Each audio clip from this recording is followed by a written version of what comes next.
নমস্কার বন্ধুরা, আজকে একটা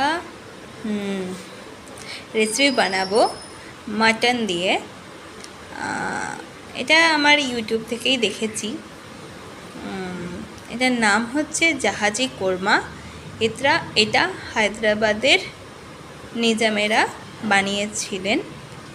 তো এটার জন্য লাগছে যতটা ধরুন 1 কেজি বা 100 বা 200 যাই মাংস নিন না কেন সেই পরিমাণে দই লাগবে। তো আমি এখানে 2টো মাংস বড় পিস নিয়েছি। তার সাথে আমার এখানে আছে হচ্ছে আমি এই দইটা নিয়েছি, আর মোটামুটি ওই পরিমাণের এই মাংস ওইটা দই নিয়েছি, এর মধ্যে ঢেলে দেব। আর ঘি এখান থেকে অল্প, ঘি বেশি দেয় কিন্তু যেহেতু ঘি কম খাওয়া ভালো সেজন্য একটু কম ঘি দেব। আর দেব হচ্ছে লাল রেড চিলি পাউডার, আর দেব হচ্ছে নুন দিয়ে এটা দিয়ে 1 ঘন্টা ম্যারিনেট করতে দিয়ে দেব। এবার আমি এই সব একসাথে মাখিয়ে নেব।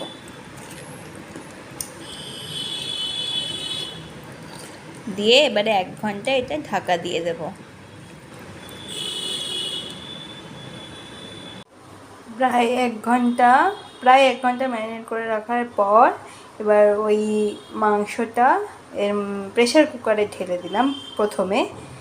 আর গায়ে যে দইটা লেগেছিল বাটির, সেটার মধ্যে একটু জল নিয়ে সেই জলটা দিয়ে দিলাম এর মধ্যে। এরপর এইটাকে প্রথমে এটা কাজ হচ্ছে, এটাকে ফুটিয়ে নিতে হবে, ভালো করে মাংসটাকে সেদ্ধ করে নিতে হবে।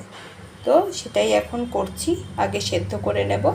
এবার আমি প্রেশার কুকারটাতে প্রায় বেশ 10টা মতো সিটি দেব, তারপরে গিয়ে তুলব মাংসটাকে। তো আগে আমি সিটি দিয়ে দিই, ভালো করে মাংসটাকে সেদ্ধ করে নিচ্ছি।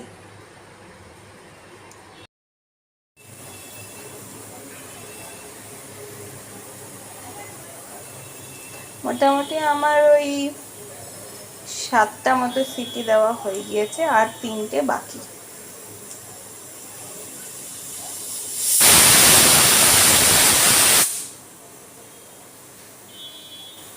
খাওয়াটা বার করে নিচ্ছি।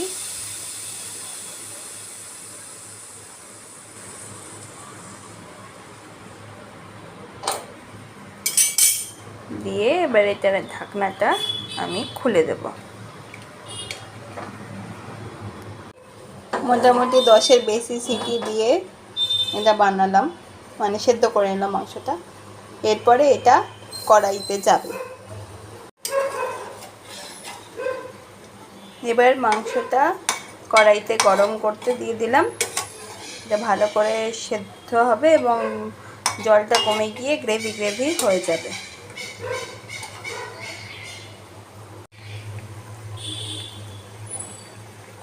এটা কমে গিয়ে অনেকটাই গ্রেভি হয়ে গেছে। এবার আমি এটা নামিয়ে দেব গ্যাসটা।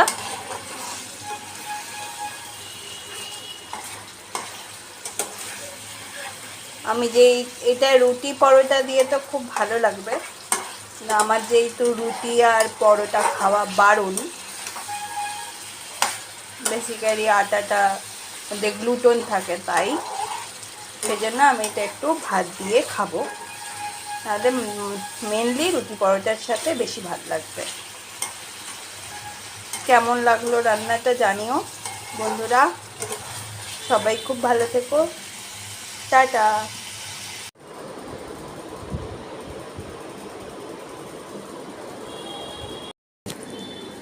আচ্ছা, এবার অনেস্টলি যদি একটা রিভিউ দিই, আমরা তো চিকেন বা মাটন দুটোইতেই মোটামুটি পেঁয়াজ, রসুন, আদা এবং আমাদের 4 রকমের দইও দিই আমরা ম্যারিনেট করার সময়।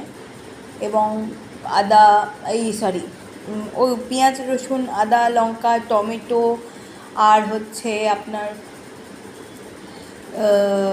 জিরে গুঁড়ো, ধনে গুঁড়ো, লঙ্কা গুঁড়ো, হলুদ গুঁড়ো, গরম মশলা এসব দিয়ে তো বানায়, ফলে আমাদের বাঙালিদের মুখে সেই টেস্টটা লেগে আছে। যখনই আমরা বানাতে চাই সেরকমই বানাই, মাটন বলুন চিকেন বলুন সেটা।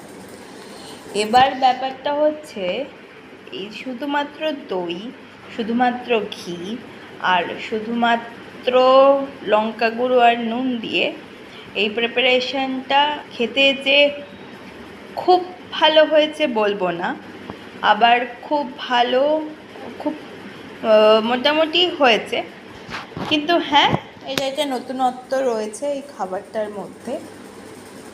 হায়দ্রাবাদের নিজামের পরিবারের বানানো এটা তাদের কাছে হয়তো খুব ভালো, কিন্তু আমরা বাঙালিরা আমাদের পেঁয়াজ আদা রসুন দিয়েই মোটামুটি খেতে বেশি ভালো লাগে। এই রান্নাটা খারাপ লাগেনি, কিন্তু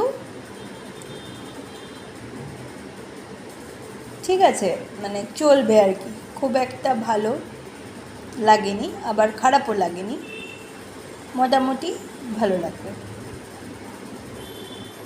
ট্রাই করতে পারেন, ভালো লাগলে জানাবেন। একটা কথা যেটা বলতে ভুলে গেছিলাম সেটা হচ্ছে মাটন বলুন বা চিকেন বলুন, দুটোই কিন্তু খুব ভালো হওয়া প্রয়োজন। মানে আমি যেরকম সেরকম মাটন বা চিকেন পেলাম সেটা দিয়েই বানালাম, সেটা হলে কিন্তু যে কোনো রান্না, সে আপনি কষা বলুন, স্যুপ বলুন, বা এরকম জাহাজি কোরমা, মানে আজকে আমি যেটা বানিয়েছিলাম সেটা হচ্ছে হায়দ্রাবাদের নিজামের জাহাজি কোরমা, সেটা বলুন, বা বিরিয়ানি, যাই বানানো হোক না কেন মাটন বা চিকেন দিয়ে, প্রথম মেন ইনগ্রিডিয়েন্টসটা হলো মাটন বা চিকেন, মেনটাই যেন খুব ভালো হওয়া চাই, খুব ভালো।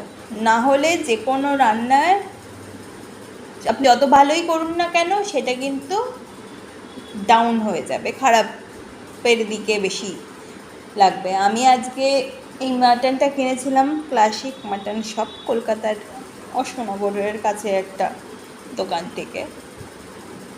খুব ভালো না মাটনটা, খুব মোটামুটি, খুব ভালোও বলবো না খুব খারাপও বলবো না, মোটামুটি একটা স্ট্যান্ডার্ড। তো মাটন আর চিকেন ভালো না হলে রান্না করে মনও বসে না রান্না করতে, এবং রান্না করে যে একটা তৃপ্তি এবং সেই তৃপ্তি থেকে যে খাবার আনন্দ, সেটাও কোথাও গিয়ে একটা ঘাটতি থেকে যায়। তো এটাই হচ্ছে বলার। ঠিক আছে, সবাইকে শুভরাত্রি, খুব ভালো থাকবেন।